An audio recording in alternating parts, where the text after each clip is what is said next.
Assalamualaikum warahmatullahi wabarakatuh. Salam sejahtera bagi kita semua. Shalom, Om Swastiastu, Namo Buddhaya, Salam Kebajikan. Di video kali ini kita akan belajar tentang salah satu virus yang sering kita dengar, yaitu virus influenza. Kita akan membahas asal-usulnya, cara penyebarannya, gejala, hingga cara mencegahnya. Yuk, kita simak sampai selesai agar kita bisa lebih memahami bagaimana melindungi diri kita dari virus ini. Nah, yang pertama, di sini kita akan membahas asal-usul virus influenza. Virus influenza adalah virus yang telah ada sejak ratusan tahun lalu dan terus bermutasi hingga hari ini. Virus ini awalnya ditemukan pada burung, namun dapat menyebar ke hewan lain seperti babi dan akhirnya menular ke manusia. Virus influenza terbagi menjadi beberapa tipe, yaitu tipe A, B, dan tipe C. Tipe A dapat menginfeksi hewan dan manusia, sementara tipe B dan C lebih umum pada manusia. Karena kemampuannya bermutasi dengan cepat, virus influenza seringkali menyebabkan wabah setiap tahunnya, terutama di musim dingin. Kemudian cara penyebaran virus influenza. Virus influenza sangat mudah menyebar dari orang ke orang melalui droplet atau percikan air liur yang keluar saat batuk, bersin, atau berbicara. Droplet ini dapat terhirup oleh orang lain atau menempel di permukaan benda seperti meja, gagang pintu, atau ponsel. Jika kita menyentuh permukaan yang terkontaminasi, kemudian menyentuh wajah, hidung, atau mulut, maka virus dapat masuk ke tubuh kita. Kemudian ada gejala virus influenza. Gejala virus influenza biasanya muncul mendadak dan seringkali lebih parah dari flu biasa. Gejala utamanya meliputi demam tinggi. Influenza seringkali dimulai dengan demam tinggi, biasanya di atas 38 derajat dan dapat mencapai suhu sekitar 39 derajat atau lebih. Demam adalah salah satu tanda utama yang membedakan influenza dari flu biasa. Penderita mungkin juga mengalami menggigil, di mana tubuh merespon infeksi dengan meningkatkan suhu inti untuk melawan virus. Demam dapat bertahan hingga 3 hingga 4 hari, meskipun pada sebagian orang bisa berlangsung lebih lama. Kemudian ada gejala kedua, yaitu sakit kepala.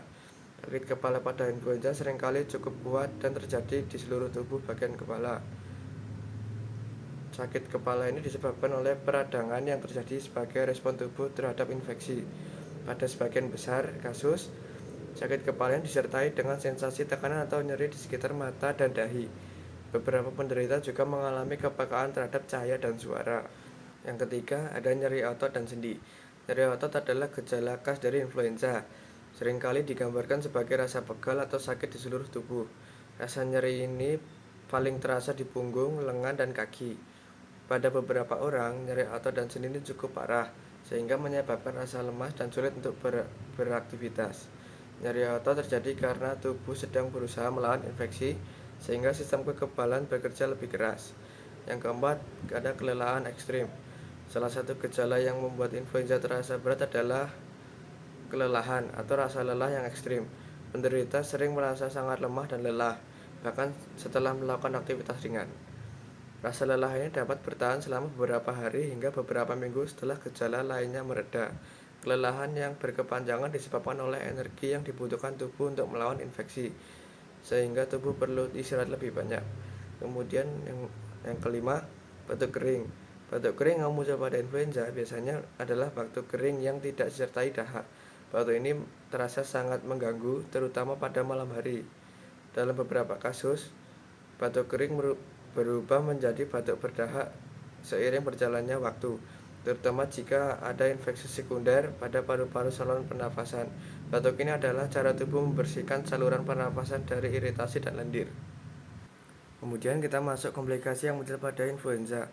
Pada orang-orang dengan daya tahan yang tubuh yang rendah, seperti anak-anak, orang tua, atau mereka yang memiliki penyakit kronis, influenza dapat menyebabkan komplikasi yang lebih serius.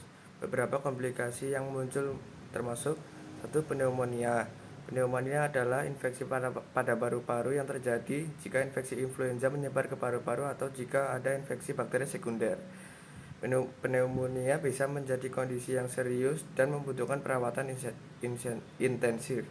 Kemudian yang kedua, bronkitis. Influenza juga dapat menyerang peradangan pada saluran bronkial, yaitu saluran udara utama menuju paru-paru, sehingga memperburuk gejala batuk dan menambah rasa tidak nyaman pada dada. Ketiga, sinusitis atau infeksi sinus.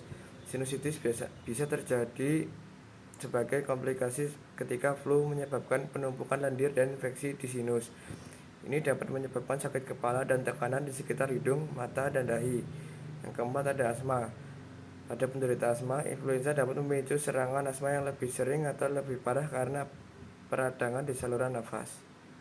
Kemudian, kapan harus mencari bantuan medis? Jika seseorang dengan gejala influenza mengalami tanda-tanda berikut, sebaiknya segera mencari bantuan medis. Yang gejala pertama, kesulitan bernapas atau napas pendek. Yang kedua, nyeri atau tekanan di dada. Ketiga, kebingungan atau kebingungan mendadak. Keempat, demam yang tidak mereda atau malah semakin tinggi setelah beberapa hari. Yang lima, batuk yang sangat parah atau menghasilkan dahak berwarna hijau atau kuning. Dengan mengetahui dan memahami gejala-gejala influenza secara menyeluruh, kita dapat lebih waspada mengambil tindakan yang tepat gejala muncul. Cara pencegahannya, cara mencegah influenza lebih baik daripada mengobatinya.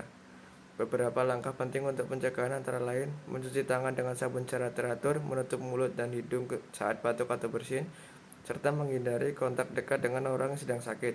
Selain itu, vaksinasi influenza dianjurkan, terutama bagi kelompok rentan seperti anak-anak, lansia, dan orang dengan kondisi kesehatan tertentu. Vaksin ini membantu tubuh kita mengenali virus influenza dan membangun pertahanan lebih kuat. Jadi, virus influenza adalah virus yang bisa menular dengan cepat dan menyebabkan gejala yang cukup parah. Dengan mengetahui asal, penyebaran gejala dan pencegahannya, kita bisa lebih waspada dan menjaga diri kita serta orang-orang di sekitar kita. Terima kasih sudah menonton video ini. Jangan lupa untuk like, subscribe, share agar semakin banyak orang yang mendapatkan informasi yang penting ini. Tetap sehat dan tetap waspada.